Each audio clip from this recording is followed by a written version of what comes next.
My name is Kurt Larson. I'm with the U.S. Army Corps of Engineers, St. Paul District. I'm at Locking Dam number 1 in Minneapolis, Minnesota. This is a one-man operation. We have one person that runs the lock, but we have an equipment repair person, and we have a lockmaster. This lock is open to the public. We are open on Fridays, Saturdays, Sunday, and Mondays for recreational craft and passenger boats. 7 days a week we are open to the visitors, 9 a.m. to 5 p.m. We have a large visitors area where the public likes to come here and see the dam, the water going over it.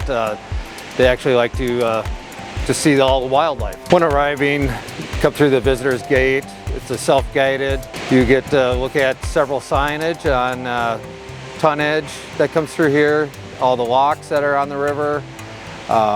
You can go all the way up through upstairs to the visitors main building and go all the way out to the dam. It's accessible to everyone. We have elevators to get up to our second floor to be able to go over top of the lock chambers. A lot of people that stopped here before their flights. We have the Minnesota Veterans Home above us. A lot of the veterans come down to visit us.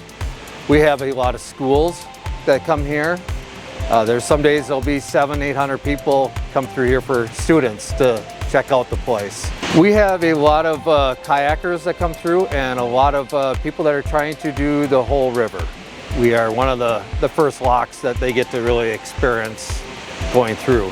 And I'll lock them through by opening up the upper gates and dumping out the valves and sending them on their way. This lock is very important to the river. We get to hold back the water to help maintain that pool, and we have a lot of visitors that come through that want to go up and fish.